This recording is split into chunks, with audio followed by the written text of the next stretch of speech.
എല്ലാവർക്കും നമസ്കാരം. ഞാൻ പ്രദീപ് മുഖത്തല. നല്ലൊരു അധ്യായത്തിലേക്ക് തുടങ്ങുകയാണ്. തീർച്ചയായിട്ടും പ്രയോജനപ്പെടും.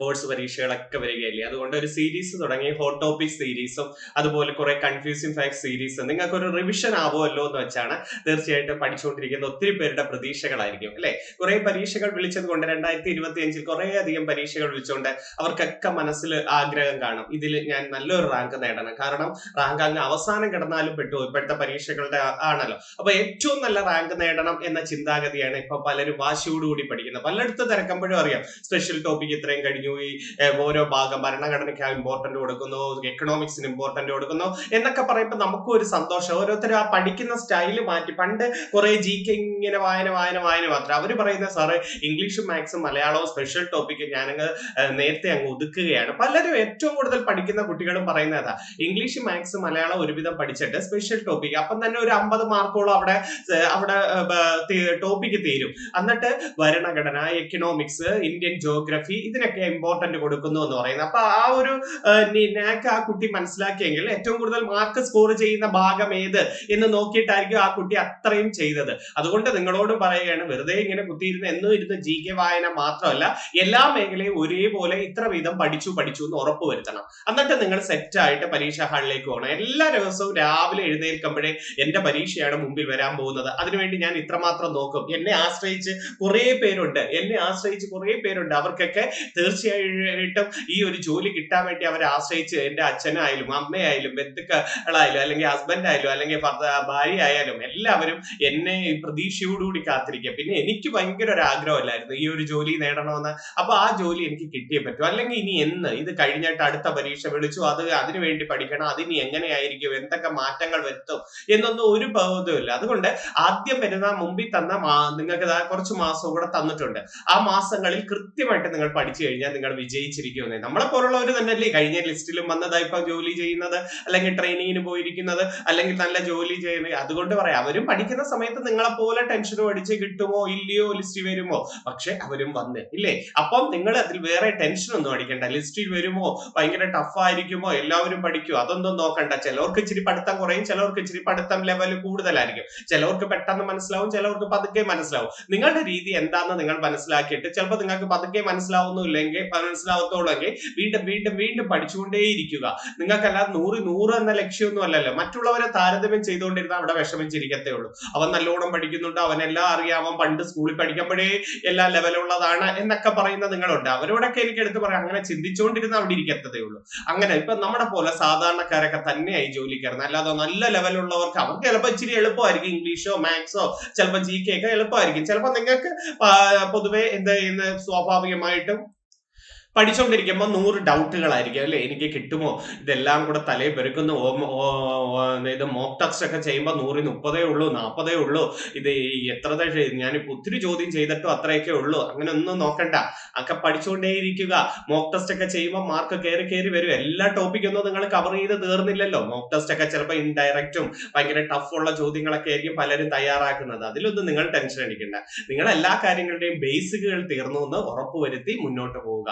തീർച്ചയായിട്ടും കിട്ടുമെന്നേ. ഞാനും അതിനു വേണ്ടിയാണ് ഈ ഒരു പരീക്ഷ എടുത്തപ്പോൾ എക്സൈസ് ഒക്കെ വരുന്നില്ലേ, പിന്നെ പോലീസ് വരുന്നു, അത് കഴിഞ്ഞാൽ IRB ഉണ്ട്, ഫയർഫോഴ്സ് ഉണ്ട്, അസിസ്റ്റന്റ് സെയിൽസ്മാൻ ഉണ്ട്. ഇതൊക്കെ വരുന്നത് കൊണ്ട് ഞാൻ വിചാരിക്കുന്നത് ഒരു റിവിഷൻ ആയിട്ട് നിങ്ങളുടെ മുമ്പിലേക്ക് ഒരു സീരീസ് ആയിട്ട് കൊണ്ടുവരാന്ന്. അതുകൊണ്ട് നിങ്ങൾക്കൊരു സപ്പോർട്ടായിട്ട്, നിങ്ങൾക്കൊരു റിവിഷൻ എപ്പോഴാണോ നിങ്ങൾ ഫ്രീ കിട്ടുന്നത്, വണ്ടിയിൽ യാത്ര ചെയ്യുന്ന സമയത്ത് ചെവി വെച്ച് കേൾക്കാനോ, ബസ്സിലൊക്കെ ഇരിക്കുമ്പോഴോ, അല്ലെങ്കിൽ അമ്മമാരൊക്കെ വീട്ടില് അടുക്കളയിൽ ജോലി ചെയ്യുന്ന സമയത്ത് അവിടെ ചാരി വെച്ചിരുന്ന് കേൾക്കാനോ, അല്ലെങ്കിൽ നിങ്ങൾ വൈകുന്നേരങ്ങളിൽ ഫ്രീ ആയിട്ടിരിക്കുമ്പോൾ ഒന്ന് കേൾക്കാനോ, അപ്പൊ നിങ്ങൾക്ക് ഒരു റിവിഷൻ ആവുമല്ലോ. അപ്പം ആ ഒരു പ്രയോജനം സാധാരണ ആൾക്കാരെ നമുക്ക് മനസ്സിലാവും. നിങ്ങളുടെ മനസ്സിലേക്ക് പല നെഗറ്റീവും പോസിറ്റീവും ചേരും. ചില ദിവസം ഇന്ന് സന്തോഷമാണെങ്കിൽ നാളെ ദുഃഖമായിരിക്കും. കാരണം ചില ആൺകുട്ടികളെ ഏറ്റവും കൂടുതൽ ഇനി എന്നാ സാറേ, ഇനി ഒത്തിരി നാളായി, എത്ര വർഷം കൊണ്ട് പഠിക്കുന്നു, ഇനി ഞാൻ നിർത്താൻ പോയ സാറേ എന്നൊക്കെ മനസ്സിൽ ഇരിക്കണം. കാരണം വീട്ടിൽ നിന്നുള്ള കുത്തുവാക്കുകൾ, ബന്ധു വീട്ടിൽ ചെന്ന് കഴിഞ്ഞാൽ അവർ ചോദിക്കുന്ന വാക്കുകൾ, ഒത്തിരി നാളുകൊണ്ടേ പഠിക്കുന്നില്ലേ, വയസ്സിങ്ങനെ ഓവർ ആയിക്കൊണ്ടിരിക്കുകയല്ലേ, നിനക്കൊരു കല്യാണമൊക്കെ വേണ്ടേ, നീ നല്ലൊരു ജോലി നേട, അല്ലെങ്കിൽ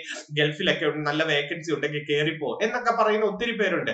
ഗൾഫിൽ ഇതൊക്കെ വന്നതോ അപ്പുറത്തെ പയ്യൻ കയറി പോയത് കണ്ടോ, അവൻ താ ഇപ്പൊ ശമ്പളം അയച്ച് അവനിപ്പോ സ്വസ്ഥമാവുന്ന കണ്ടോ എന്നൊക്കെ പറഞ്ഞ് നിങ്ങളുടെ മുമ്പിലേക്ക് 100 ചോദ്യങ്ങളുമായിട്ട് ഒന്നുകിൽ ബന്ധുക്കൾ വരും, അച്ഛനമ്മമാര് വരും, കൂട്ടുകാർ വരും, നിങ്ങൾക്ക് തന്നെ ഒരു തോന്നൽ വരും. പക്ഷെ നിങ്ങൾക്ക് ഈ ഒരു പരീക്ഷ കഴിഞ്ഞിട്ട് എന്തിനും ഇറങ്ങി തിരിച്ചാൽ നിങ്ങൾ പഠിക്കുന്നുണ്ടോ എന്ന് ഉറപ്പ് വരുത്തിയാൽ ഈ ഫോഴ്സ് പരീക്ഷകളും കൂടെ കഴിയട്ടെ.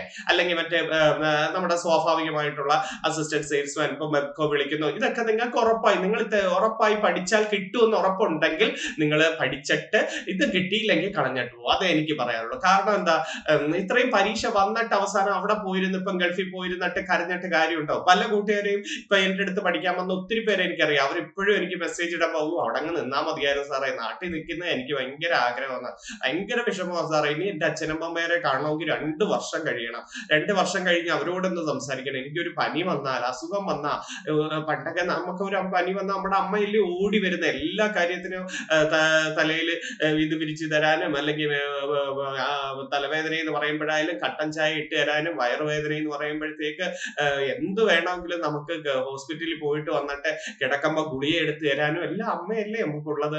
അമ്മ ഇതില്ലെങ്കിൽ ഗൾഫ് നാടുകളിൽ പനിയായിട്ട് കിടന്ന് ആരിയ്ക്കുന്നു? കൂടെയുള്ള സ്റ്റാഫുകൾ അവരൊരു ഡ്യൂട്ടിക്ക് പോകുമ്പോഴത്തേക്ക് അയ്യോ അയ്യോ അയ്യോ എന്ന് പറഞ്ഞ് ബോഡി തിരിഞ്ഞും മറിഞ്ഞും കിടന്ന് ഇങ്ങനെ പുതപ്പും വിരിച്ച് കിടക്കാനേ നമുക്ക് പറ്റൂ. ഇതൊക്കെയാണ് ഓരോരുത്തരുടെ അവസ്ഥ അവിടെ. അതുകൊണ്ടാണ് ഞാൻ പറഞ്ഞത് 2 വർഷം കൂടുമ്പോൾ ഓടി 2 മാസത്തേക്ക് വരും, പിന്നെയും തിരിച്ചു പോകും. കാരണം ഒത്തിരി ലോണുകളുണ്ട്, വേവലാതികളായി, കാരണം അച്ഛന്റെ അസുഖമായി, ചിലപ്പം പെങ്ങളുടെ കല്യാണമായി, ചിലപ്പം പ്രായം ചെന്നപ്പോഴത്തേക്ക് പ്രായം കൂടുമ്പോഴത്തേക്ക് ഒരു ജോലി കിട്ടണമെന്ന് പറഞ്ഞു പോയി, അങ്ങനെയൊക്കെ പോയി പെട്ടുപോകുന്നതാണ് കൂടുതൽ. അതുകൊണ്ട് ഇപ്പം നിങ്ങളുടെ അവസരം നിങ്ങളുടെ മുതലാക്കുക. അതേ എനിക്ക് പറയാനുള്ള നല്ലൊരു അവസരമാണ്. ഈ എത്രയും പരീക്ഷ നിങ്ങൾക്ക് നേടാം, ആദ്യത്തെ നല്ല റാങ്കിൽ വരാൻ ശ്രമിക്കും കേട്ടോ. ഞങ്ങളൊക്കെ പഠിച്ച് തന്നെ ജോലി കിട്ടിയത്. പക്ഷെ ഞാനും ഒക്കെ പഠിക്കുന്ന സമയത്ത് ഇതുപോലെ വാശിയുണ്ടോ? അതിനേക്കാൾ അപ്പുറമാണ് ഇപ്പൊ നല്ല പഠിത്തക്കാരുടെ. അത് കാരണം നിങ്ങൾക്കറിയാം, ഒരേ ടോപ്പിക് എത്ര നാളുകൊണ്ട് പഠിക്കുന്നു അല്ലേ? നിങ്ങൾ തന്നെ നോക്കാം, ഇന്ത്യൻ ഹിസ്റ്ററി, ഇന്ത്യൻ ജോഗ്രഫി, ഭരണഘടന, കേരള ചരിത്രം, കേരള ജോഗ്രഫി, ഇതെല്ലാം എത്ര നാളുകൊണ്ടേ പഠിക്കുന്നു. പ്രിലിംസ്, മെയിൻസ് ഇങ്ങനെയൊക്കെ പഠിച്ചു തുടങ്ങിയോണ്ട് ഒരുവിധം എല്ലാവർക്കും ബേസ് ഒക്കെ അറിയാം. പുതിയ ആൾക്കാർക്കേ ഉള്ളൂ ബേസ് കിട്ടാത്ത. അവര് നല്ലവണ്ണം പഠിച്ചു. നിങ്ങൾ പ്രീവിയസ് ക്വസ്റ്റ്യൻ പേപ്പർ നല്ലോണം വർക്ക് ചെയ്യണേ. 2021 മുതൽ 24 വരെ പഴയത് കിട്ടുകയാണെങ്കിൽ അതും ഒക്കെ പ്രീവിയസ് ക്വസ്റ്റ്യൻ പേപ്പർ വർക്ക് ചെയ്ത് അതിന്റെ എക്സ്പ്ലനേഷനും ഒക്കെ വർക്ക് ചെയ്യുമ്പോൾ എങ്ങനെയാ കറണ്ട് അഫയേഴ്സിന്റെ ചോദ്യങ്ങൾ, ഇൻഡെക്സ് ചോദിക്കുന്നു, UN ദിനങ്ങൾ ചോദിക്കുന്നു, അല്ലെങ്കിൽ നോബൽ സമ്മാനങ്ങൾ ചോദിക്കുന്നു, ഒളിമ്പിക്സ് ചോദിക്കുന്നു. അപ്പൊ പ്രത്യേക കറണ്ട് അഫയേഴ്സിന് സെപ്പറേറ്റ് എല്ലാ ദിവസവും കറണ്ട് അഫയേഴ്സ് പഠിക്കണേ. മറന്നുപോകും, വേർഡുകൾ മറന്നുപോകും. എനിക്കും എപ്പോഴും കറണ്ട് അഫയേഴ്സിന്റെ വേർഡുകൾ എപ്പോഴും മറന്നുപോകും. കറണ്ട് അഫയേഴ്സ് എപ്പോഴും പഠിക്കുക. സയൻസിന് ഒരു പ്രാധാന്യം കൊടുക്കുക കേട്ടോ. Science, current affairs, English, maths, Malayalam, special topic, ഇതിനൊക്കെ നല്ല പ്രാധാന്യം കൊടുത്തു കഴിഞ്ഞാൽ മാർക്ക് അങ്ങ് കയറുമെന്നേ. ധൈര്യമായിട്ടിരിക്കും, പഠിക്കും കേട്ടോ. എല്ലാവിധ പ്രാർത്ഥനകളും ഉണ്ട്. എന്നാൽ കഴിയുന്ന ഒരു സീരീസുമായിട്ട് പരീക്ഷ എടുക്കുന്ന സമയത്ത് ഹോട്ട് ടോപ്പിക്സ് നിങ്ങൾക്ക് നല്ല രീതിക്കുണ്ട്. LDC സമയത്തൊക്കെ യൂട്യൂബിൽ നോക്കിയാൽ മതി. മാക്സിമം ഓ ടോപ്പിക്സുകൾ എല്ലാവരുടെ മുമ്പിൽ ഞാൻ എത്തിച്ചു കൊടുത്തിട്ടുണ്ട്. അവർക്ക് ടെൻഷൻ ആകണ്ട, ഇതും കൂടെ പഠിച്ചിട്ട് പോകും എന്ന് പറയാൻ വേണ്ടി. അതേപോലെ തന്നെ ഇന്ന് ഞാൻ വലിയൊരു ചോദ്യങ്ങളുമായിട്ട് വരുന്നില്ല. ഒരു 10-20 ചോദ്യങ്ങൾ, 20 എന്ന് പറയുമ്പോൾ അതിൽ തന്നെ ഒരു 10-60ഓളം ചോദ്യങ്ങൾ കാണാം. അതുമായി ബന്ധപ്പെട്ട ഒരു റിവിഷനാണ് നിങ്ങളുടെ മുമ്പിലേക്ക് വരുന്നത്. നമുക്ക് നോക്കാം ഓരോ ക്വസ്റ്റ്യന്. ഒന്നാമത്തെ ചോദ്യം ഇതൊക്കെ, ഇന്ത്യയുടെ പണനയം നടപ്പിലാക്കുന്ന സ്വതന്ത്ര അതോറിറ്റിയുടെ പേരെന്താണ്? ഇന്ത്യയുടെ പണനയം, ധനനയം എന്ന് കേട്ടിട്ടില്ലേ? പണനയം നടപ്പിലാക്കുന്ന സ്വതന്ത്ര അതോറിറ്റി റിസർവ് ബാങ്ക് ആയിരിക്കണം. ഇന്ത്യയുടെ ധനനയം തയ്യാറാക്കുന്നത് ആര് എന്ന് ചോദിച്ചാൽ അത് ഫിനാൻസ് ഡിപ്പാർട്ട്മെന്റ് ആയിരിക്കും കേട്ടോ. ധനനയത്തിന്റെ നിയന്ത്രകൻ എപ്പോഴും കേന്ദ്ര സർക്കാരാണ്. ധനനയത്തിന്റെ നിയന്ത്രകൻ കേന്ദ്ര സർക്കാരും ഇത് തയ്യാറാക്കുന്നത് ആരെന്ന് ചോദിച്ചാൽ ഫിനാൻസ് ഡിപ്പാർട്ട്മെന്റുകാരായ കേന്ദ്ര ധനകാര്യ മന്ത്രാലയമായിരിക്കണം ഇത് തയ്യാറാക്കുന്നത്. പൊതുചെലവ്, നികുതി ചുമത്തൽ, കടം വാങ്ങൽ എന്നീ സംബന്ധിച്ചിട്ടുള്ള ഗവൺമെന്റിന്റെ നയത്തെയാണ് എന്ത് വിളിക്കുന്നത്? ധനനയം എന്ന് വിളിക്കുന്നത്. നിങ്ങൾ കേട്ടിട്ടില്ലേ? ഫിസ്ക്കൽ പോളിസി ഒക്കെ കേട്ടിട്ടുള്ളേ. അപ്പം പൊതുചെലവ്, നികുതി ചുമത്തൽ, കടം വാങ്ങൽ എന്നിവയെ സംബന്ധിച്ച ഗവൺമെന്റിന്റെ നയത്തെ എന്ത് വിളിക്കുന്നത്? ധനനയം എന്ന് വിളിക്കുന്നു. +2 ചാപ്റ്ററിൽ കിടക്കുന്നതാണ്. സമ്പദ് വ്യവസ്ഥയെ സ്ഥിരമാക്കാനുള്ള ധനനയത്തെ രണ്ടായിട്ട് തിരിക്കാം. ഒന്ന് ഓട്ടോമാറ്റിക് സ്റ്റെബിലൈസർ, 2 വിവേചന സ്റ്റെബിലൈസർ എന്ന് പറയുന്നത്. ഓർത്തു വെച്ചിരിക്കും. അത് എക്കണോമിക്സ് പഠിപ്പിക്കുമ്പോൾ ഞാൻ ഡീറ്റെയിൽ ആയിട്ട് പറഞ്ഞു തരാം. ഇപ്പൊ ഇത് രണ്ടും ഒന്ന് ഓർക്കുക. പണനയം നടപ്പിലാക്കുന്ന സ്വതന്ത്ര ഏജൻസി ഏതാതെ? Reserve bank. ധനനയം ധനനയം തയ്യാറാക്കുന്നത് ആരാണ്? അത് ഫിനാൻസ് ഡിപ്പാർട്ട്മെന്റ് ആണ് ധനനയം ആക്കുന്നത്. പക്ഷേ ധനനയത്തിന്റെ നിയന്ത്രകൻ ആരെന്ന് ചോദിച്ചാൽ കേന്ദ്ര സർക്കാരാണ് പറയേണ്ടത് അല്ലെ? ഓർത്തുക. എന്നാണ് റിസർവ് ബാങ്ക് വന്നതെന്ന റിസർവ് ബാങ്ക് 1935 ഏപ്രിൽ 1-നാണ് റിസർവ് ബാങ്ക് വന്നത് അല്ലെ? റിസർവ് ബാങ്കിന്റെ 37 വരെ ആസ്ഥാനം എവിടെയായിരുന്നു? റിസർവ് ബാങ്കിന്റെ ആദ്യ ആസ്ഥാനം കൊൽക്കത്തയും 37 കഴിഞ്ഞ് ഇന്ത്യയുടെ റിസർവ് ബാങ്കിന്റെ ആസ്ഥാനം മുംബൈയിലെ നരിമാൻ പോയിന്റ് ആണ് റിസർവ് ബാങ്കിന്റെ ആസ്ഥാനം. റിസർവ് ബാങ്ക് രൂപീകരണ കമ്മീഷൻ 26-ലെ ഹിൽട്ടൺ യങ് കമ്മീഷൻ പ്രകാരമല്ലേ? ഹിൽട്ടൺ യങ് കമ്മീഷൻ പ്രകാരമാണ് റിസർവ് ബാങ്ക് നിലവിൽ വന്നത്. ഓർത്തു വെച്ചിരിക്കണേ. റിസർവ് ബാങ്കിന് ദേശസാൽക്കരിച്ച ഡേറ്റ് ചോദിച്ചിട്ടുണ്ട് കേട്ടോ. 1949 ജനുവരി 1-ന് റിസർവ് ബാങ്ക് ദേശസാൽക്കരിച്ച ഡേറ്റ് എന്നാണ്? 1949 ജനുവരി 1. കഴിഞ്ഞ പരീക്ഷകൾക്ക് ഏറ്റവും കൂടുതൽ ചോദിച്ചിട്ടുള്ളതായിരുന്നു 49 എന്ന വർഷം. ഏതൊക്കെയായിരുന്നു 49 എന്ന വർഷത്തിന്? കഴിഞ്ഞ പ്രിലിംസിന് 2-3 അടുത്ത് ചോദിച്ചതാ. തിരുക്കൊച്ചി സംയോജനം നടന്നതെന്നാണ്. തിരുക്കൊച്ചി സംയോജനം നടന്നത് 1949 ജൂലൈ 1-നാണ്. തിരുക്കൊച്ചി സംയോജനം നടന്നതെന്നാണ് 1949 ജൂലൈ 1. അതുപോലെ നാറ്റോ എന്ന് പറയുന്ന സംഘടനയില്ലേ, നോർത്ത് അറ്റ്ലാന്റിക് ട്രീറ്റി ഓർഗനൈസേഷൻ, നാറ്റോയുടെ ആസ്ഥാനം എവിടാന്ന് അറിയാമോ? നാറ്റോ ചോദിക്കുക, നല്ലൊരു ക്വസ്റ്റ്യൻ ആണ്. നാറ്റോയുടെ ആസ്ഥാനം ബെൽജിയത്തിലെ ബ്രസൽസ്. ഇത് വന്നതും 1949 ആണ്. അപ്പൊ നാറ്റോയുടെ ആസ്ഥാനം എവിടെയാണ്? നാറ്റോയുടെ ആസ്ഥാനം ബെൽജിയത്തിലെ ബ്രസൽസ് ആണ്. ആസ്ഥാനം വർഷം വന്നതെന്ന 1949. ജനകീയ ചൈന കമ്മ്യൂണിസ്റ്റ് മാവോ സേ തൂങ്ങിന്റെ നേതൃത്വത്തിൽ വന്ന വർഷവും 49 അല്ലേ? മാവോ സേ തൂങ് കേട്ടിട്ടില്ലേ? ചൈനയിലെ പ്രധാന നേതാവ്, ലോങ് മാർച്ച് നടത്തിയ നേതാവ്, ലോങ് മാർച്ച് കൊണ്ടുവന്ന, ഇതൊക്കെ ചൈനീസ് വിപ്ലവം ഒക്കെ പഠിക്കുമ്പോൾ നിങ്ങൾക്ക് അതൊക്കെ ഒരു ടച്ച് ചെയ്ത് ഞാൻ പറഞ്ഞതേ ഉള്ളൂ കേട്ടോ. ലോങ് മാർച്ച് നടത്തിയ ചൈനയിലെ നേതാവാണ് ആരാണ്? 1934 മാവോ സേ തൂങ് ആണ്. അദ്ദേഹത്തിന്റെ സൈന്യമാണ് റെഡ് ആർമി കേട്ടോ. റെഡ് ആർമി, ചുവപ്പ് സേന ആരുടെ സൈന്യമാണെന്ന് ചോദിച്ചിട്ടുണ്ട്. ആരുടെ സൈന്യമാണ്? Mao say തൂങ്ങിന്റെ സൈന്യമാണ്. അതുപോലെ ബ്രൗൺ ഷർട്ട് ആരുടെ സൈന്യമാണ്? ബ്രൗൺ ഷർട്ട് ഹിറ്റ്ലറുടെ സൈന്യമാണ്. ഹിറ്റ്ലറുടെ. ബ്ലാക്ക് ഷർട്ട് മുസോളിനിയുടെ സൈന്യമാണ്. അപ്പൊ ബ്രൗൺ ഷർട്ട് ജർമ്മനിയിലെ ഹിറ്റ്ലറുടേതും ബ്ലാക്ക് ഷർട്ട് മുസോളിനിയുടേത് ഇറ്റലിയിലാണ്. ഏതായിരുന്നു ഇറ്റലിയിൽ ഫാസിസം, ജർമ്മനിയിലോ നാസിസം അല്ലെ? ജർമ്മനിയിലാണ് നാസിസം, ഇറ്റലിയിൽ ഏതാണ്? ഫാസിസം ആണ്. ഓർത്തു വെച്ചിരിക്കണേ. ഈ ഹിറ്റ്ലറുടെ രഹസ്യ സൈന്യത്തിന്റെ പേരെന്തായിരുന്നു? ഹിറ്റ്ലറുടെ രഹസ്യ സൈന്യം ഗെസ്റ്റപ്പോ അല്ലെ? ഗെസ്റ്റപ്പോ എന്നതാണ് ഹിറ്റ്ലറുടെ രഹസ്യ സൈന്യം. ഹിറ്റ്ലറുടെ ജൂത കൂട്ടക്കൊല ഹോളോകാസ്റ്റ് എന്നറിയപ്പെടുന്നത്, ആ ജൂത കൂട്ടക്കൊല അറിയപ്പെടുന്നത് ഹോളോകാസ്റ്റ്. ഹിറ്റ്ലറുടെ ആത്മകഥ ഓർമ്മയുണ്ടോ നിങ്ങൾക്ക്? ഹിറ്റ്ലറുടെ ആത്മകഥ മെയിൻ കാഫ് അല്ലെ? മെയിൻ കാഫ് ആണ് ഹിറ്റ്ലറുടെ ആത്മകഥയുടെ പേര്. അപ്പൊ ചുവപ്പ് സേന ആരുടെയെന്ന് ചോദിച്ചാൽ മാവോ സേ തൂങ്, ബ്ലാക്ക് ഷർട്ട് ആരുടെയെന്ന് ചോദിച്ചാൽ മുസോളിനി, ബ്രൗൺ ഷർട്ട് ആരുടെയെന്ന് ചോദിച്ചാൽ നിങ്ങൾ പറയേണ്ടത് ആരാണ്? ഹിറ്റ്ലർ ആണ്. അപ്പൊ ലോങ് മാർച്ച് നടത്തിയ ചൈനയിലെ നേതാവ് ആരാണ്? ലോങ് മാർച്ച് നടത്തിയ ചൈനയിലെ നേതാവ് മാവോ സേ തൂങ്. ചൈന ജനകീയ കമ്മ്യൂണിസ്റ്റ് ആയ വർഷം എന്നാണ്? 1949-ലാണ്. നാറ്റോ വന്നത് എവിടാണ്? നാറ്റോയുടെ ആസ്ഥാനം എവിടെ? ബെൽജിയത്തിലെ ബ്രസൽസ് അല്ലെ? വേറൊന്നും പറയാമോ? ബെൽജിയത്തിലെ ബ്രസൽസ് ആസ്ഥാനമാക്കി പ്രവർത്തിക്കുന്നത് വേറൊന്നും ഉണ്ട്. ഏതാണെന്നറിയാമോ? യൂറോപ്യൻ യൂണിയന്റെ ആസ്ഥാനം. യൂറോപ്യൻ യൂണിയന്റെ ആസ്ഥാനം ഇല്ലേടെ? യൂറോപ്യൻ യൂണിയൻ വന്നതും ബെൽജിയത്തിലെ ബ്രസൽസ് ആണ്. നാറ്റോ വന്നതും ബെൽജിയത്തിലെ ബ്രസൽസ് ആണ്. ഓർത്തു വെച്ചിരിക്കണേ. നല്ലൊരു ക്വസ്റ്റ്യൻ. പ്ലസ് ടു ചാപ്റ്ററിന് പ്ലസ് ടു പരീക്ഷയ്ക്ക് ഏറ്റവും കൂടുതൽ ചോദിക്കുന്നത് ലോക വ്യാപാര സംഘടനയുടെ ആസ്ഥാനം എവിടെയെന്ന് ചോദിച്ചിട്ടുണ്ട്. അറിയാമോ? ലോക വ്യാപാര സംഘടന WTO-യും WHO ഇല്ലേ? ലോകാരോഗ്യ സംഘടന. അപ്പൊ WTO-യും WHO-യുടെ ആസ്ഥാനവും ജനീവ തന്നെയാണ്. അപ്പൊ ലോക വ്യാപാര സംഘടന 1995-ലാണ് വരുന്നത്. 95-ലാണ് വരുന്നത്. അത് ആദ്യകാല നാമം ഗാട്ട് എന്നായിരുന്നു. 1948-ൽ ഗാട്ട് ആണ് നമ്മുടെ ഇപ്പം കാണപ്പെടുന്ന ലോക വ്യാപാര സംഘടനയായി മാറുന്നത്. അത് ഏത് വർഷമാണ്? 1995-ലാണ് ലോക വ്യാപാര സംഘടന അംഗമായത്. ഇന്ത്യ അംഗമായതും ലോക വ്യാപാര സംഘടന അംഗമായതും അതേ വർഷം തന്നെയാണ്, 1995-ലാണ്. ഓക്കെ, നമുക്ക് തിരിച്ചു വരാം. റിസർവ് ബാങ്ക് എന്നാണ് വന്നത്? 35. Reserve bank ദേശസാൽക്കരിച്ചതെന്ന 49. റിസർവ് ബാങ്കിന്റെ രൂപീകരണ കമ്മീഷൻ ഏതാ? ഹിൽട്ടൺ യങ് കമ്മീഷൻ പ്രകാരമാണ് റിസർവ് ബാങ്ക് രൂപീകരണ കമ്മീഷൻ ഏതെന്നത്. ഇപ്പോഴത്തെ റിസർവ് ബാങ്ക് ഗവർണർ ആരാണ്? ഇപ്പോഴത്തെ റിസർവ് ബാങ്ക് ഗവർണർ 26-ാമത്തെ വ്യക്തി സഞ്ജയ് മൽഹോത്ര അല്ലെ? സഞ്ജയ് മൽഹോത്രയാണ് ഇപ്പോഴത്തെ റിസർവ് ബാങ്ക് ഗവർണർ. കഴിഞ്ഞ പ്രാവശ്യം ആരായിരുന്നു 25-ാമത്തെ വ്യക്തി? ശക്തികാന്ത ദാസ്. പരീക്ഷയ്ക്ക് ചോദിക്കാൻ പറ്റിയ ഒരു ക്വസ്റ്റ്യൻ ആണ്. ശക്തികാന്ത ദാസ് ആണ് കഴിഞ്ഞ പ്രാവശ്യത്തെ ആയിരുന്നു. ഒത്തിരി ക്വസ്റ്റ്യൻ ഉണ്ട് റിസർവ് ബാങ്കുമായി ബന്ധപ്പെട്ട്, അതൊന്ന് പഠിച്ചു വെച്ചിരിക്കണേ. അടുത്ത ചോദ്യത്തിലേക്ക് വരാം. അടുത്ത ചോദ്യം നോക്ക്. ചട്ടമ്പി സ്വാമികളുടെ ആദ്യകാല നാമം ബേസ് ക്വസ്റ്റ്യൻ എഴുതിയതാ, ഒന്ന് റിവിഷൻ ആവട്ടെ. കുഞ്ഞൻ പിള്ളയും ചട്ടമ്പി സ്വാമികളുടെ യഥാർത്ഥ നാമം അയ്യപ്പൻ എന്നതുമാണ്. ചട്ടമ്പി സ്വാമികളുടെ ആദ്യകാല നാമം കുഞ്ഞൻ പിള്ള, ചട്ടമ്പി സ്വാമികളുടെ യഥാർത്ഥ പേരേതാണ് അയ്യപ്പൻ. ഏറ്റവും കൂടുതൽ ചോദിക്കുന്നത് ചട്ടമ്പി സ്വാമികളുടെ കൃതികൾ ചോദിക്കാറുണ്ട്. പരീക്ഷയുടെ പ്രീവിയസ് ക്വസ്റ്റ്യൻ പേപ്പർ നോക്കുന്ന എല്ലാവർക്കും അറിയാം ഏതൊക്കെയായിരുന്നു ആ കൃതികള്. വേദാധികാര നിരൂപണം, ആദിഭാഷ, പ്രാചീന മലയാളം, മോക്ഷപ്രദീപ ഖണ്ഡനം അല്ലെ. ഈ 4 കൃതി എപ്പോഴും പരീക്ഷയ്ക്ക് ചോദിക്കും. വേദാധികാര നിരൂപണം, ആദിഭാഷ, പ്രാചീന മലയാളം, മോക്ഷപ്രദീപ ഖണ്ഡനം. ആരുടെ കൃതിയാണ്?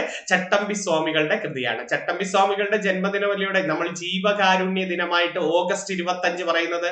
1853 ഓഗസ്റ്റ് 25-നാണ് ചട്ടമ്പി സ്വാമികൾ ജനിച്ചത്. അതുകൊണ്ട് ഓഗസ്റ്റ് 25 കേരളത്തിൽ എന്തായിട്ട് ആചരിക്കുന്നത്? ജീവകാരുണ്യ ദിനമായിട്ട് പറയുന്നു. സർവ്വ വിദ്യാധിരാജൻ എന്നും കാഷായം ധരിക്കാത്ത സന്യാസി എന്നും അല്ലെ, സർവ്വ വിദ്യാധിരാജൻ, കാഷായം ധരിക്കാത്ത സന്യാസി എന്നൊക്കെ അറിയപ്പെടുന്നത് ആരാണ്? ചട്ടമ്പി സ്വാമികൾ. പക്ഷെ കാവ്യ ഉപേക്ഷിച്ച് കതറണിഞ്ഞ നവോത്ഥാന നായകൻ വാഗ്ഭടാനന്ദനാണ്. അപ്പൊ കാഷായം ധരിക്കാത്ത സന്യാസി എന്ന് വിളിക്കുന്നത് ചട്ടമ്പി സ്വാമിയാണെങ്കിൽ കാവ്യ ഉപേക്ഷിച്ച് കതറണിഞ്ഞ നവോത്ഥാന നായകൻ ആരാണ്? വാഗ്ഭടാനന്ദൻ. എവിടെ ജനിച്ചത് വാഗ്ഭടാനന്ദൻ? കണ്ണൂർ ജില്ലയിലെ പാട്യം ഗ്രാമത്തിൽ. കണ്ണൂർ ജില്ലയിലെ പാട്യം ഗ്രാമത്തിൽ വാഗ്ഭടാനന്ദൻ ജനിച്ചു. 1917 അദ്ദേഹത്തിന്റെ സംഘടന ഏതായിരുന്നു? ആത്മവിദ്യാ സംഘം അല്ലെ. ആത്മവിദ്യാ സംഘം ആരുടെ സംഘടന എന്ന് ചോദിച്ചാൽ ആരുടെയായിരുന്നു പറയേണ്ടത്? വാഗ്ഭടാനന്ദന്റെ. 17-ലാണ് നമ്മുടെ സഹോദരൻ അയ്യപ്പന്റെ സഹോദര സംഘം വന്ന വർഷവും, സഹോദരൻ അയ്യപ്പന്റെ സഹോദര സംഘം വന്ന വർഷവും 17-ലാണ്. വാഗ്ഭടാനന്ദന്റെ ആത്മവിദ്യാ സംഘം വന്ന വർഷവും എന്നാണ്? 1917-ലാണ്. നല്ലൊരു പോയിന്റ് ആണ്. അടുത്ത ചോദ്യം നോക്കാം. മിതവാദി പത്രം ആദ്യം തലശ്ശേരിയിൽ നിന്ന് ആരംഭിച്ചത് മൂർഖോത്ത് കുമാരനാണ്. ആദ്യം തലശ്ശേരിയിൽ നിന്നാണ് വരുന്നത്. പിന്നീട് ഇത് കോഴിക്കോട് നിന്ന് ആരംഭിക്കുന്നത് നമ്മുടെ സി കൃഷ്ണനാണ് 1913.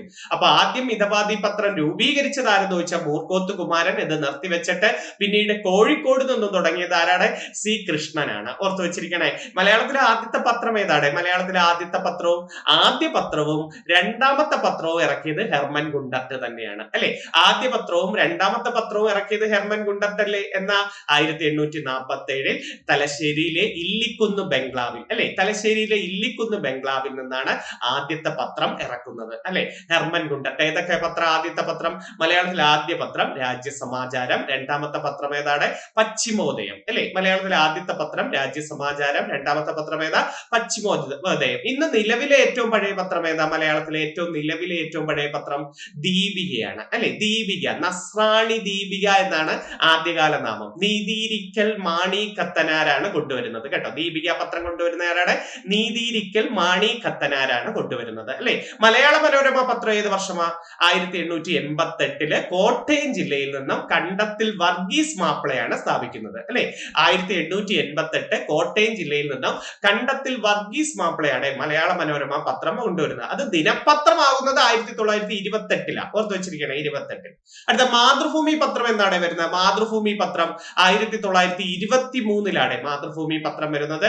23. അത് കോഴിക്കോട് ജില്ലയിൽ നിന്നും നമ്മുടെ KP കേശവ മേനോനാണ് കൊണ്ടുവരുന്നത് കേട്ടോ. കോഴിക്കോട് ജില്ലയിൽ നിന്നും KP കേശവ മേനോനാണ് ഏത് പത്രം കൊണ്ടുവരുന്നത്? മാതൃഭൂമി പത്രം കൊണ്ടുവരുന്നത്. 1930 അത് ദിനപത്രമായി മാറുന്നത്. അത് നല്ലൊരു പോയിന്റ്. അപ്പം 23-ൽ കോഴിക്കോട് നിന്ന് KP കേശവ മേനോൻ കൊണ്ടുവന്നു. 30-ൽ അത് ദിനപത്രമായി. അത് രണ്ടും എപ്പോഴും ചോദിക്കുന്ന ക്വസ്റ്റ്യൻ. KP കേശവ മേനോൻ അല്ലൂടെ കേരളത്തിന്റെ വന്ധ്യവയോധികൻ. തെറ്റിപ്പോണ്ട കേട്ടോ. കേരളത്തിന്റെ വന്ധ്യവയോധികൻ എന്നും KP കേശവ മേനോൻ അറിയപ്പെടുന്നുണ്ട്. അദ്ദേഹത്തിന്റെ ആത്മകഥയും കൂടെ പഠിച്ചു വെച്ചേരെ. കഴിഞ്ഞ കാലം ആരുടെ ആത്മകഥയാണ്? KP കേശവ മേനോന്റെ ആത്മകഥയുടെ പേരാണ് കഴിഞ്ഞ കാലം എന്ന് പറയുന്നത് കേട്ടോ. അപ്പൊ കേരളത്തിന്റെ വന്ധ്യവയോധികൻ KP കേശവ മേനോൻ. തിരുവിതാംകൂറിന്റെ വന്ധ്യവയോധികൻ ആരാ? തിരുവിതാംകൂറിന്റെ വന്ധ്യവയോധികൻ ബാരിസ്റ്റർ GP പിള്ളയാണ്. നമ്മുടെ മലയാളി മെമ്മോറിയലിന്റെ നേതാവാര്? Barrister GP Pillai. ഗാന്ധിജിയുടെ ആത്മകഥയെ പരാമർശിക്കുന്ന ഏക മലയാളിയാര്? Barrister GP Pillai. INC-യുടെ ആദ്യ സമ്മേളനത്തിൽ പങ്കെടുത്ത ഏക മലയാളിയാര്? Barrister GP Pillai. ഇതൊക്കെ ആരാ? Barrister GP Pillai. തിരുവിതാംകൂർ രാഷ്ട്രീയ പ്രക്ഷോഭത്തിന്റെ നേതാവ്, തിരുവിതാംകൂറിന്റെ വന്ധ്യവയോധികൻ എന്നൊക്കെ അറിയപ്പെടുന്നത് ബാരിസ്റ്റർ GP പിള്ള. കുഴപ്പമില്ലല്ലോ. 4ാമത്തെ ചോദ്യം നോക്കേ. എന്റെ വഴിയമ്പലങ്ങൾ ആരുടെ ആത്മകഥയാണ്? എന്റെ വഴിത്തിരിവ് ആരുടെ ആത്മകഥയാണ്? നിങ്ങൾക്ക് കൃതികൾ ആത്മകഥകളൊക്കെ ചോദിക്കാം. എന്റെ വഴിയമ്പലങ്ങൾ SK പൊറ്റക്കാടിന്റെയും എന്റെ വഴിത്തിരിവ് എന്ന ആത്മകഥ പൊൻകുന്നം വർക്കിയുടെയാണ് കേട്ടോ. എന്റെ വഴിയമ്പലങ്ങൾ ആരുടെയാണ്? SK പൊറ്റക്കാട്. എന്റെ വഴിത്തിരിവ് പൊൻകുന്നം വർക്കിയുടെ. എസ് കെ പൊറ്റക്കാടിന്റെ അല്ലേ നോബൽ നമ്മുടെ ജ്ഞാനപീഠം ലഭിച്ചത്, രണ്ടാമത്തെ ജ്ഞാനപീഠം ലഭിച്ചത് അല്ലെ, രണ്ടാമത്തെ ജ്ഞാനപീഠം. അതുപോലെ ജ്ഞാനപീഠം ലഭിച്ച മലയാളത്തിലെ ആദ്യ നോവലിസ്റ്റ് എന്ന് ചോദിച്ചാലും എസ് കെ പൊറ്റക്കാടാണ് അല്ലെ. എസ് കെ പൊറ്റക്കാടിന്റെ ഏത് കൃതിക്കാണ് കിട്ടിയത്? ഒരു ദേശത്തിന്റെ കഥ, 1980 കേട്ടോ. അപ്പൊ എസ് കെ പൊറ്റക്കാടിന് ജ്ഞാനപീഠം ലഭിച്ച വർഷം എന്നാണ്? 1980 ഒരു ദേശത്തിന്റെ കഥയ്ക്കാണ് ജ്ഞാനപീഠം ലഭിച്ചത്. ഓർത്ത് വെച്ചിരിക്കണേ. അപ്പം 80 ഒരു ദേശത്തിന്റെ കഥയിലെ ദേശം ഏതാന്ന് ചോദിച്ചിട്ടുണ്ടേ. അതിരാണിപ്പാടം പശ്ചാത്തലമാക്കി എഴുതിയ എസ് കെ പൊറ്റക്കാടിന്റെ നോവലാണ്. അതിരാണിപ്പാടം പശ്ചാത്തലമാക്കി. ശ്രീധരൻ എന്ന കഥാപാത്രം ഒരു ദേശത്തിന്റെ കഥയിലല്ലേ?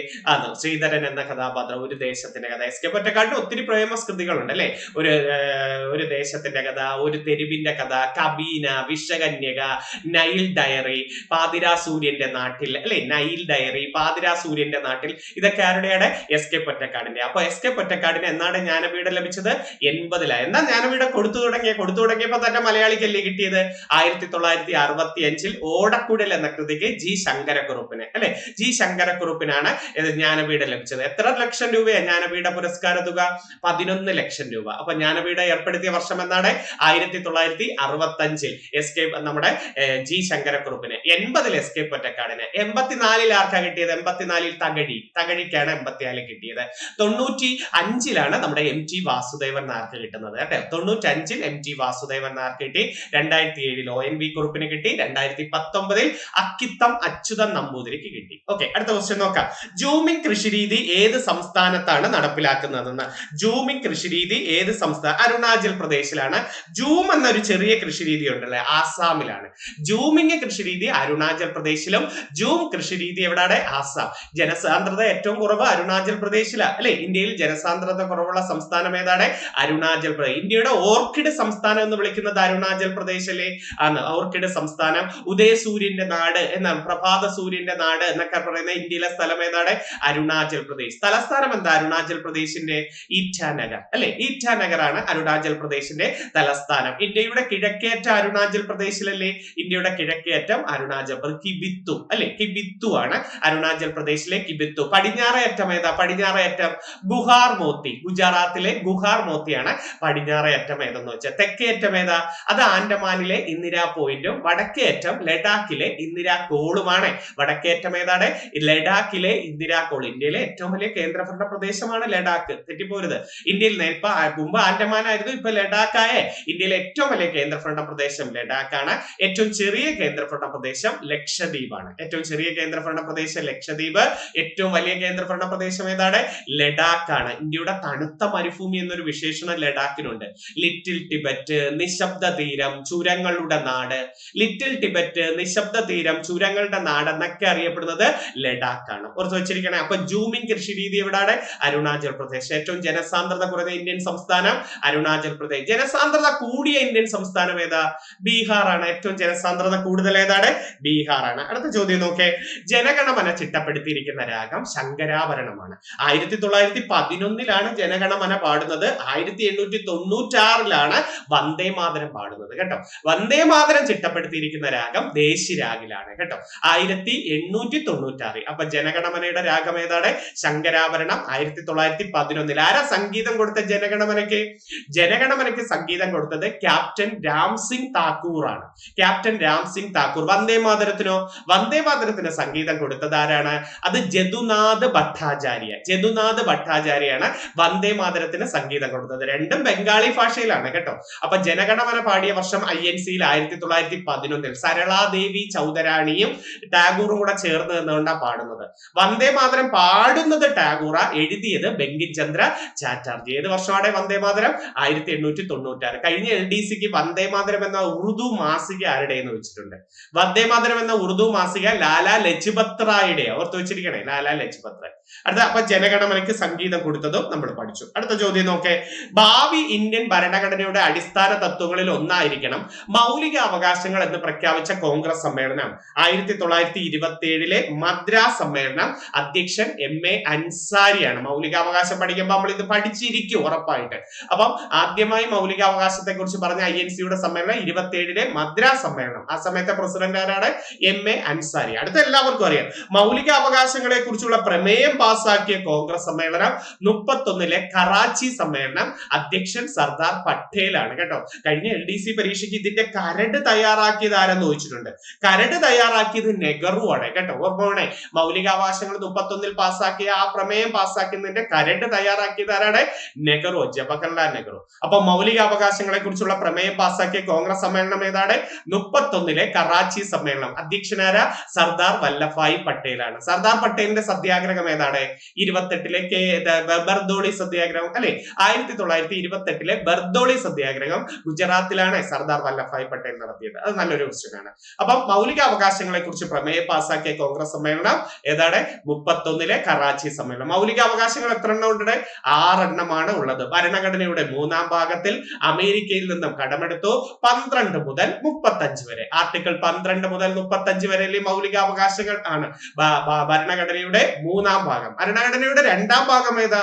ഭരണഘടനയുടെ 2-ാം ഭാഗം പൗരത്വം, 3-ാം ഭാഗം മൗലികാവകാശം, 4-ാം ഭാഗം നിർദ്ദേശക തത്വങ്ങൾ, 4A മൗലിക കർത്തവ്യങ്ങൾ, 5 പാർലമെന്റ്. ഇങ്ങനെ നമ്മൾ പഠിച്ചു നോക്കില്ലേ? അപ്പൊ 2 പൗരത്വം, 3 മൗലികാവകാശം, 4 നിർദ്ദേശക തത്വം, 4A മൗലിക കർത്തവ്യങ്ങൾ, 5 പാർലമെന്റ്. ഓർത്തു വെച്ചിരിക്കണേ. അടുത്ത ചോദ്യങ്ങളൊക്കെ. ഇന്ത്യയിലെ ഏറ്റവും വലിയ കൽക്കരി ഖനി ജാറിയ, ജാർഖണ്ഡ്.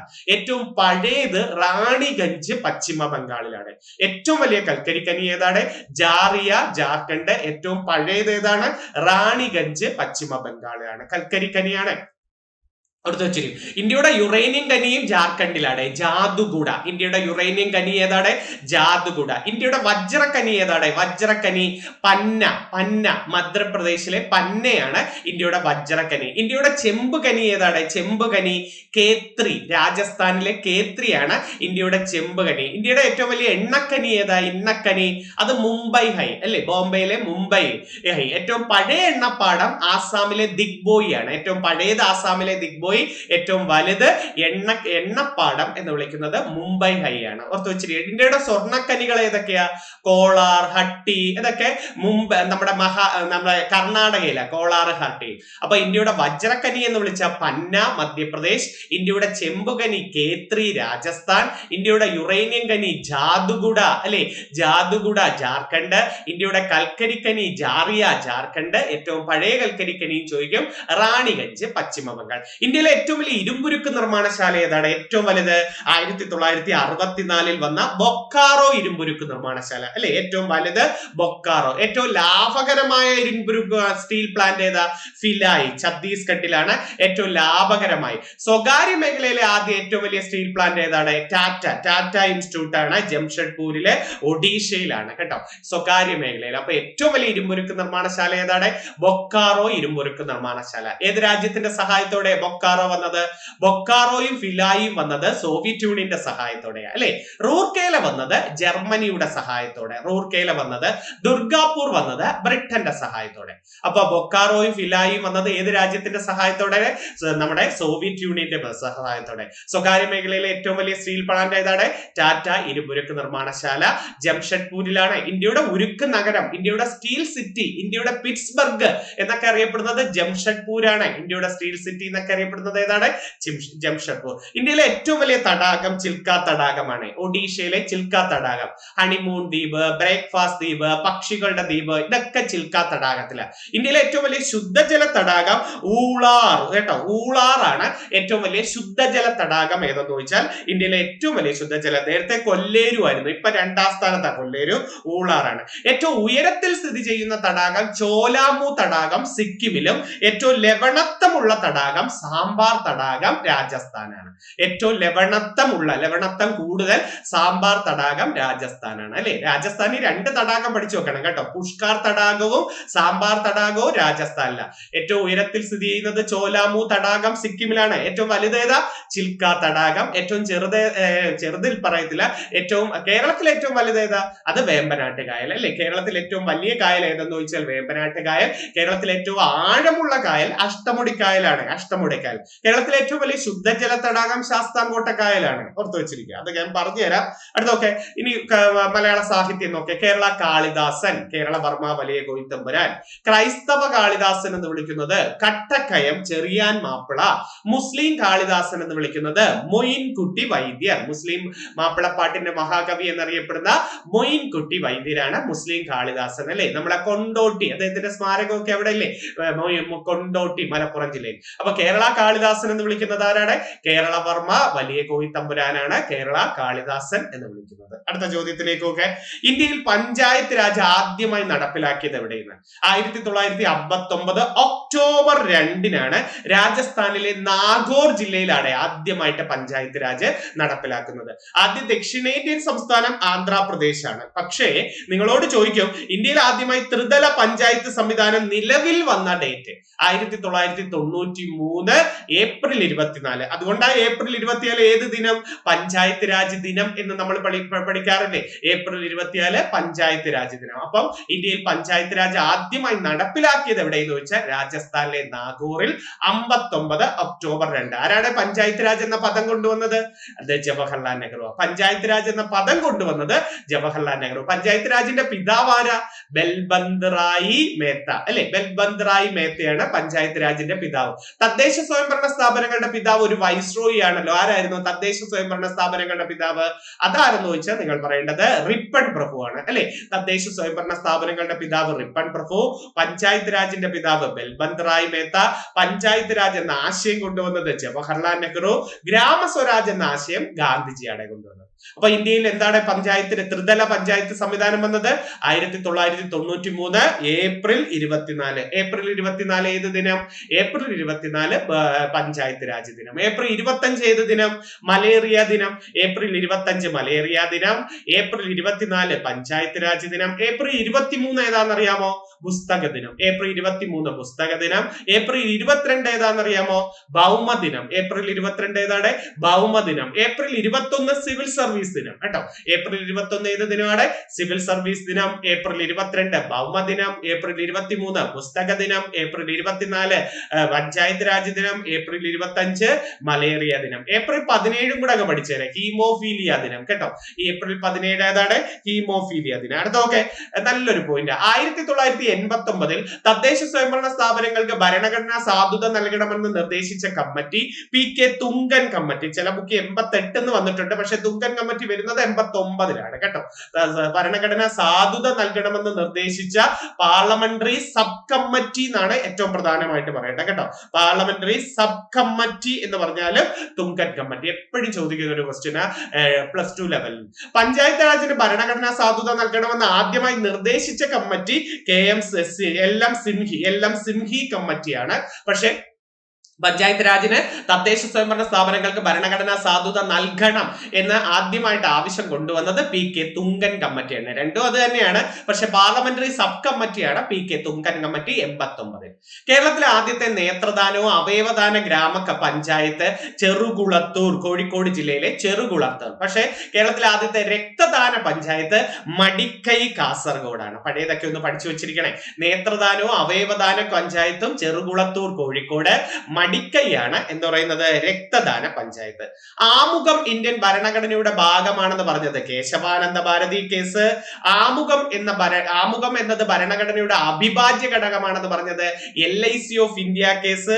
ആമുഖം ഇന്ത്യൻ ഭരണഘടനയുടെ ഭാഗമല്ല എന്ന് പറഞ്ഞത് ബെറുബാറി കേസ് അല്ലെ. ബെറുബാറി 1960 ബെറുബാറി കേസാണ് എന്ന് പറഞ്ഞു. ഓർത്തു വെച്ചിരിക്കുക, അത് പരീക്ഷയ്ക്ക് ചോദിക്കാൻ പറ്റിയ ഒരു ക്വസ്റ്റ്യൻ ആണ്.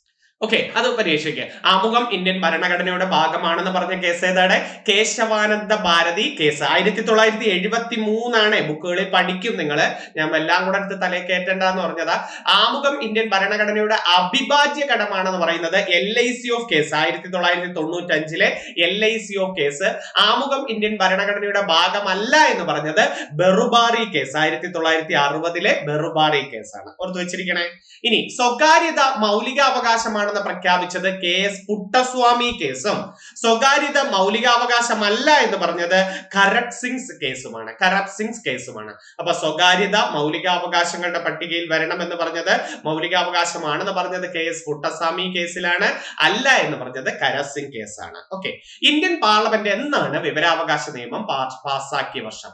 2005 ഒക്ടോബർ 15-നാണ്. കണ്ടോ, ഡേറ്റ് കണ്ടോ, ഒക്ടോബർ 15-ന് പാസ്സാക്കിയിട്ട് നിയമം നിലവിൽ വന്ന വർഷമാണ് ഒക്ടോബർ 12. ഒക്ടോബർ 15 അല്ല, ജൂൺ 15.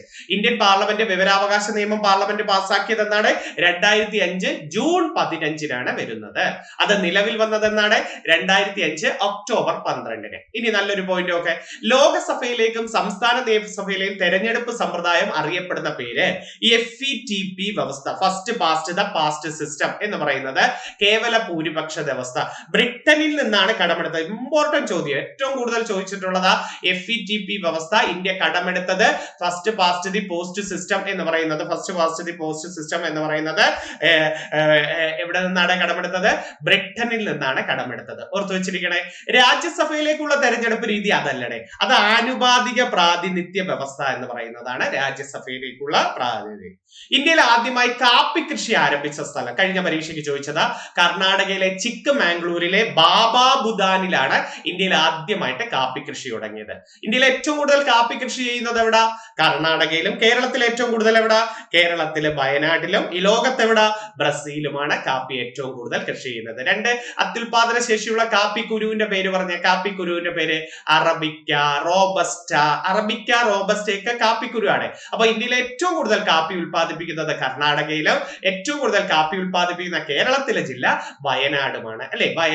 വയനാട് ചൂണ്ടയിൽ കാപ്പി ഗവേഷണ കേന്ദ്രം പഠിച്ചിട്ടില്ലേ? വയനാട് ചൂണ്ടൽ. അപ്പം കാപ്പി കർണാടകയിലെ, കുരുമുളകും കർണാടകയാണ് കേട്ടോ. കുരുമുളകും കാപ്പിയും ഏറ്റവും കൂടുതൽ എവിടെയാണ്? കർണാടകയിലാണ് കുരുമുളകും. നേരത്തെ തമിഴ്നാട്ടിലും നമ്മുടെ നാളികേരവും ഇപ്പം കർണാടകയായി. മുമ്പ് തമിഴ്നാടാ പറഞ്ഞോട്ടെ. അപ്പൊ നാളികേരം ഏറ്റവും കൂടുതൽ. നാളികേരം, കുരുമുളക്, കാപ്പി, സ്വർണം, ചന്ദനം, സൂര്യകാന്തി, ആന, അല്ലെ? സ്വർണം, ചന്ദനം, സൂര്യകാന്തി, ആന, കുരുമുളക്, കാപ്പി, ഇതെല്ലാം ഏറ്റവും കൂടുതൽ എവിടെയാണ്? കർണാടകയിൽ. ആദ്യമായി കാപ്പി കൃഷി തുടങ്ങിയത് ബാബാബുദാൻ എന്ന് പറയുന്ന കർണാടകയിലെ ചിക്ക്മാംഗ്ലൂർ എന്ന് പറയുന്നത്. അറബിക്ക, റോബസ്റ്റ എന്നിവ അത്യുൽപാദന ശേഷിയുള്ള കാപ്പിക്കുരുവിനുമാണ്. കുറച്ചേ പഠിപ്പിച്ചിട്ടുള്ളൂ. ആദ്യം ഒത്തിരി പോകരുതെന്ന് എന്റെ അടുത്ത് തന്നെ അവർ പറഞ്ഞായിരുന്നു. സാറേ ഒത്തിരി വാരി വലിച്ച്, സാറ് ഇങ്ങനെ സ്പീഡിൽ പോയാൽ പിള്ളേരൊക്കെ ഒന്നും എഴുതാനൊന്നും പറ്റുന്നില്ല. ഞാൻ പറഞ്ഞ സ്പീഡിൽ പോകുന്നതിലല്ല, അവർ എഴുതിയെടുക്കുന്നത് എല്ലാം നോട്ട്ബുക്കിലുള്ള കാര്യം. അവർക്ക് കേട്ട് റിവിഷൻ ആവട്ടെ. എന്റെ വായിലൂടെ ഒരു ഫ്ലോ കിട്ടുമ്പോൾ അവർക്ക് അത് വരണം, അതിനു വേണ്ടി. അല്ലാതെ ഞാൻ അവിടെ ഇരുന്ന് 10 ചോദ്യം പതുക്കെ ഇരുന്ന് പറഞ്ഞു കൊടുത്ത് ഇങ്ങനല്ലേ അതെന്ന്, അത് അവർക്ക് ബുക്കിലും കിടപ്പില്ലേ. ഇതിപ്പോ അവർക്കൊരു കൊച്ചു റിവിഷൻ ആവട്ടെ എന്ന് വെച്ചുകൊണ്ടാണ് കുറച്ച് സ്പീഡിൽ പോകുന്നത്. എന്റെ ഒരു സ്പീഡ് അതാന്ന് തോന്നുന്നു, ഞാൻ അതാന്ന് തോന്നുന്നു. എന്നാൽ ഇച്ചിരി സ്പീഡിൽ പോയെങ്കിൽ ആദ്യമേ ക്ഷമ ചോദിക്കുകയാണ്. കാരണം കുറച്ചധികം കിട്ടിയാണെങ്കിൽ, നമുക്ക് യൂട്യൂബിൽ നിങ്ങൾക്ക് വാരി വലിച്ച് 2 മണിക്കൂർ 3 മണിക്കൂറോ 1 മണിക്കൂറോ ഒക്കെ തരുന്നത് ബോറാണെന്ന് അറിയാം. അതുകൊണ്ട് ഒരു അരമണിക്കൂറിനുള്ളിൽ ഒതുക്കിയാൽ കുറെ ചോദ്യങ്ങൾ, ഇപ്പം 20 ചോദ്യം കൊണ്ടുവന്നാലും അതൊരു 150, 200, 350 ചോദ്യമെങ്കിലും നിങ്ങളുടെ മനസ്സിൽ എത്തുമല്ലോ എന്ന് പ്രതീക്ഷിച്ചാണ് ഞാൻ പറഞ്ഞത്. ഇതുപോലെ പാർട്ട് നിങ്ങൾക്ക് ഒരു റിവിഷനുമായിട്ട് വീണ്ടും വരാം. നിങ്ങളുടെ സന്തോഷമാണ് എനിക്ക്. നിങ്ങളുടെ സ്നേഹത്തോടെയുള്ള ഒരു കമന്റ് ഒക്കെ ഇടുമ്പം നിങ്ങൾക്ക് പ്രയോജനപ്പെട്ടല്ലോ, നാളെ ഇത് കൊണ്ടുവരാം എന്ന് വിചാരിക്കും. അതുകൊണ്ട് നിങ്ങൾക്ക് എന്ത് ആവശ്യം ഉണ്ടെങ്കിലും, ഏത് ടോപ്പിക് ആണെങ്കിലും നിങ്ങൾ സ്നേഹത്തോടെ കമന്റുകൾ ഇടുക. എന്നാൽ കഴിയുന്ന അത് റിവിഷനുമായിട്ട് ഞാൻ വീണ്ടും സീരീസ് ആയിട്ട് തുടങ്ങും. പരീക്ഷ അടുക്കുന്ന ഒരു മാസം ഹോട്ട് ടോപ്പിക്സ്, കറണ്ട് അഫേഴ്സ്, ചെറിയ ഹോട്ട് ടോപ്പിക്സ് കൊണ്ടുവരാം. ഇപ്പൊ കൺഫ്യൂസിംഗ് ഫാക്ട്സ് അങ്ങ് പഠിച്ചു ചേർക്ക്. പിന്നെ നിങ്ങൾ പഠിച്ചു ചേർക്കണേ, നല്ലോണം ടോപ്പിക് അനുസരിച്ച് കവർ ചെയ്യണേ. ആത്മവിശ്വാസത്തോടെ എല്ലാ ദിവസവും രാവിലെ എണീച്ച് പഠിച്ചു തുടങ്ങുക. എന്ത് നിരാശപ്പെടുത്തുന്ന കാര്യങ്ങൾ വന്നാലും അതിനെക്കുറിച്ച് ചിന്തിച്ചുകൊണ്ടിരിക്കരുത്, ചാടി എണീക്കുക. കാരണം എന്റെ ആവശ്യമാണ്. ദിവസങ്ങൾ കടന്നുപോയി കഴിഞ്ഞാൽ മറ്റുള്ളവർ എന്നേക്കായി നല്ലോണം കയറും എന്ന് വിചാരിക്കുക. അപ്പോഴത്തേക്കും മനസ്സുകൊണ്ട് ഉണരുക. ഞങ്ങളൊക്കെ ഉണ്ടെന്നേ, നല്ലൊരു ജോലി കിട്ടുമ്പോൾ എല്ലാം നിങ്ങളുടെ മുമ്പിലേക്ക് വരും. നിങ്ങളിൽ നിന്നും അകന്നു പോയ ബന്ധുക്കളായാലും കൂട്ടുകാരായാലും നിങ്ങൾക്ക് കിട്ടിയ അവഗണനകളെല്ലാം മാറുന്നത് ഈ ഒരു ജോലിയിലൂടെ ആയിരിക്കും. അത് നിങ്ങൾ ഈ ജോലി കിട്ടിയവരടുത്ത് ചോദിക്കുക. അല്ലെങ്കിൽ നിങ്ങൾക്ക് തന്നെ അറിയാൻ പറ്റും ഒരു ജോലിയിൽ പൊസിഷൻ വരുമ്പോൾ നിങ്ങളുടെ മാറ്റങ്ങൾ.